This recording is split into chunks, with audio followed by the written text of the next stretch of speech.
phonies. I'm Crazy Pretzel here, back with Perimeter of Pro Wrestling, Episode 2. Today, we're going to look at several things. First of all, we're going to look at the first side of the square. Now, this side right here is going to have our basic math equation, 13x equals 52, and I want you phonies to solve for x without using a calculator, because I feel that people these days are so dependent on calculators versus having the mathematical knowledge to actually work out these math problems, which is a problem in America. So do yourself a favor, figure this math problem out without a calculator. I already figured it out, and I did not use a calculator when I came up with this problem, and I know you can do it too. Alright, the next side of this square is going to have 4 things I like, and one of those things would be Wild Cherry Pepsi. Cherry Pepsi is awesome. I also love Pantera's Greatest Hits, because Pantera is like the best metal band ever. Well, maybe not the best, but one of the best for sure. You can't deny that. Let's see, what else do I like? I like sitcoms. I hate that, like, on TV, like, they have, like, so much reality TV, like, on TV, even though, like, a lot of it's scripted, in my opinion. Probably, like, 75% of it's probably scripted. So, they need to, like, bring sitcoms back. The only good sitcom I can think of that might be somewhat new is How I Met Your Mother. Which, that show's not bad, but I really can't think of anything, like, too new. If you guys know anything that's new related to a sitcom, you know, put it in the description box and let me know. So, and then the last thing I like is the phrase, holla. And, I don't know, maybe it's because beautiful people say it.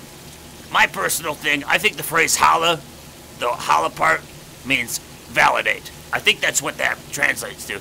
Because whenever someone goes, holla, it's kind of like they're checking to see that you understood what they said, so they're validating what they said to you. So that's my opinion on what holla means. Alright, this side of the square is going to go into the things I like in pro wrestling today. A little bit of Monday Night Raw, a little bit of TNA, combination. I'm happy Alberto Del Rio is finally the WWE champion. I still don't like the way how he, like, you know, had to cash into Money in the Bank after someone was, you know, already beaten up to a point that they couldn't really compete. You know, the typical WWE route that they always go with that briefcase. But on the bright side, at least ADR is finally champion, you know. Unfortunately, his first opponent is going to be Super Cena. You know, they couldn't get somebody else to do it. So, I guess I shouldn't say his first opponent because he did beat Rey Mysterio on Monday Night Raw, but I guess his first rivalry feud, I should say, as champion.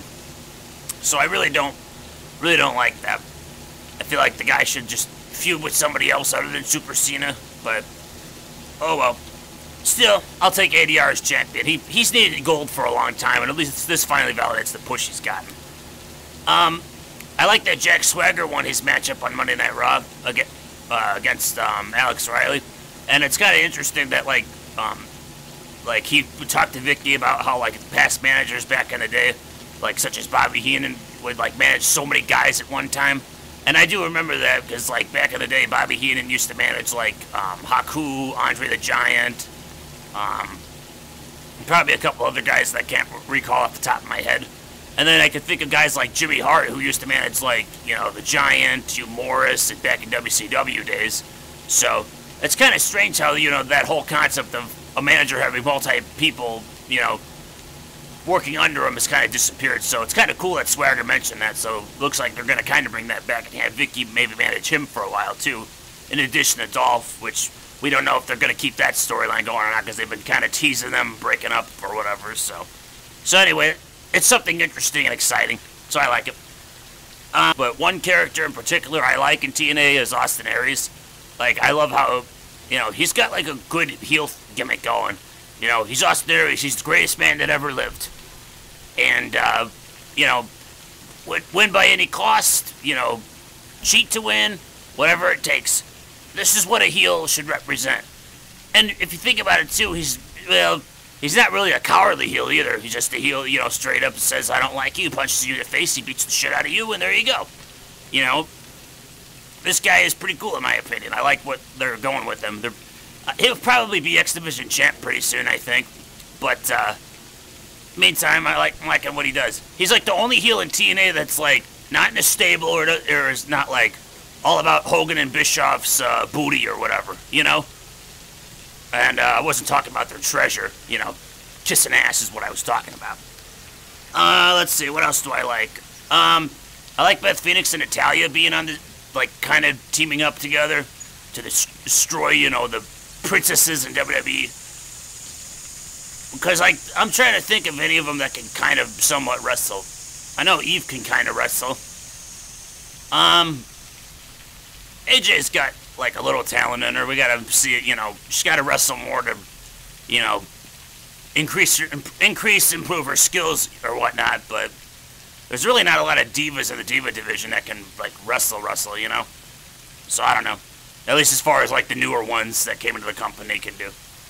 Alright, then we go to this side of the square, dislikes in wrestling. Let's see. Well, there's plenty to dislike. WWE's tag team title picture.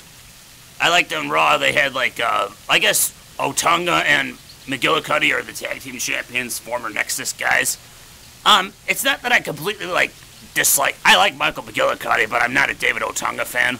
Like, I really don't see his talent. I think the only reason they keep him around is because Jennifer Hudson's in Hollywood, so it's like they have sort of like another connection to Hollywood, even though it's like they're making movies and shit. I don't know. But, yeah, I don't like the tag team division, because really, like, are there even any tag teams in WWE? There's, like, the Usos, and I guess it's going to be, Kofi Kingston and Evan Bourne are going to be a team, which I guess makes sense. They're both high-flying wrestlers and whatnot, but... Again, it was just like a random team that was thrown together that beat the tag champs, you know? Get some tag teams in this company and just keep the division going already. Oh, and get some new belts, too. The new ones they have suck. Let's see, what else? Triple H is always on TV. Like, ever since he came back to take over the GM role, he's, like, always on TV. So, I knew when he was coming back onto TV, he's going to take up a lot of airtime, and that's what he's doing. So... I don't know. Let's see. I like... This really isn't too much of a dislike, but this is kind of more of a topic. I don't know. TNA's got, like, the whole Bound for Glory series thing, and I think I dislike... Well, I totally dislike how the tournament's going. I think Samoa Joe should be, like, up at the top and be the guy to beat, but I'm totally misusing him. But I think I don't like Devon being in it, because... I don't see Devon ever being a world champion. Because Devon is like, he's a good wrestler, but, you know, Ray always carried it, you know, not really carried him, but really, like, Ray was always the big talker, like, on a tag team. And, Ray's got mic skills. I think there's a possibility Ray could be, like, maybe a world champion. I think TNA could possibly go that route with him. Because he at least can talk on the mic and, you know, can make a feud pretty interesting. But Devon, it's like, I don't know why they always have to have his kids on TV with him. You know? I can't take Devon as a serious singles competitor. What do you guys think? Oh, and let's see. I also hate in TNA how, like, you know, everything it's always immortal. It's like, whenever you watch the show, it's like, always about, like, oh, what's Immortal going to do, or something. Like, you can never watch this company without there being some kind of stable on TV that's, like, always, like, indominant with the company. And that's how it's been for, like, the last, like, 5 years. So, it's kind of funny, because, like, you know, a while ago, I was like, you know, oh, TNA's, you know, getting better, and now they're starting to suck again. So, I don't know. It's kind of sad for me to say that, because I really was like, you know, I like TNA. I think they've got a lot of good talent in the company, but it's like, I don't know what's up, you know, the asses of the creative, but, you know, they just don't use their talent. So, you know, you can only push somebody up the mountain so far. Eventually, they got to start walking, or their ass is going to fall down the mountain. Or I guess I should say a hill. Mountain, you got to use mountain climbing and equipment to get up there, and then if someone fucks up, then you all fucked up. So, which in TNA's case, they tend to fuck up all the time, so... Anyway, that was the Perimeter of Pro Wrestling for this week. Get outside if you live in a nice area like today. It's a nice day outside. Beautiful sunny day. Yes, that's a fountain in the lake over there, if you want to call it a lake. It's a man-made lake. Anyway, I'll catch you guys later. Peace out.